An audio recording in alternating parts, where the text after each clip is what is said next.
Kim Chiu isiniwalat ang pinakagusto kay Paolo Avellino.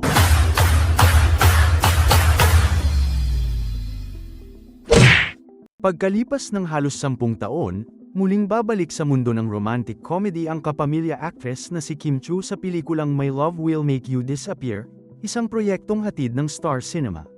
Sa isang media event na ginanap noong ika-19 ng Pebrero taong 2025, sa ABS-CBN, ibinahagi ni Kim ang kanyang excitement at kasiyahan na muling makapagbigay ng saya sa mga manunood sa pamamagitan ng isang romantic comedy, pati na rin ang muling pagtambal nila ni Paolo Avellino sa pelikula. Napa-O to the M to the G talaga ako. Sabi ko, this a new rom-com. Kasi yung last rom-com ko, All You Need Is Pag-ibig, 10 years ago pa. Yung bago pa nun, Bride for Rent.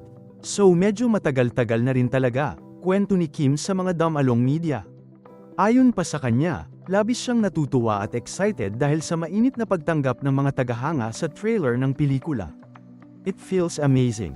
Parang fresh air siya para sa akin. Yung trailer namin, nakakashock tapos yung suporta pa ng madlang people. Gustong-gusto ko yung reaction nila, dagdag pa ni Kim.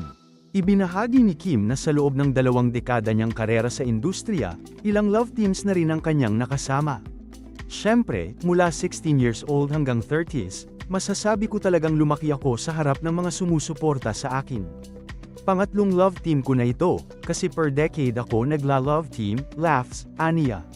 Sa kabila ng tagal ng kanyang karera, nararamdaman pa rin niya ang suporta at pagmamahal ng kanyang mga tagahanga.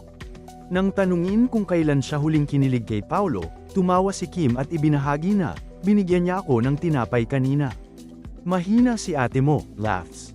Pero dinalhan niya ako ng pasalubong kanina after showtime. Lahat kami binigyan. Yun lang, laughs. Ipinakita ni Kim na kahit simpleng gesture ng aktor ay nakapagpapasaya sa kanya, at naging daan upang magkapatawa sila sa set. Pagdating naman sa mga natatanging katangian ni Paolo, agad na tinukoy ni Kim ang expressive eyes ng aktor. Kahit hindi siya magsalita, parang may pinapahiwatig yung eyes niya. Kasi di ba, eyes are the windows of the soul? So nakita ko na yung soul mo, biro ni Kim, na may kasamang pagtawa.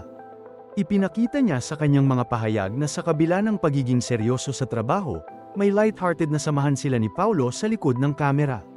Muling binigyang diin ni Kim ang kanyang kasiyahan sa pagbabalik loob sa romantic comedy genre. Isang uri ng pelikula na naging bahagi na ng kanyang mga mahahalagang proyekto sa showbiz.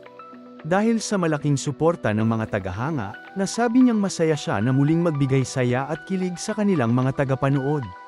Tila nga mas naging matamis ang kanyang pagbabalik sa rom-com na isang uri ng pelikula na pinahahalagahan ng kanyang mga fans, at tiyak na magbibigay ng bagong saya sa mga mahilig sa ganitong klaseng mga pelikula.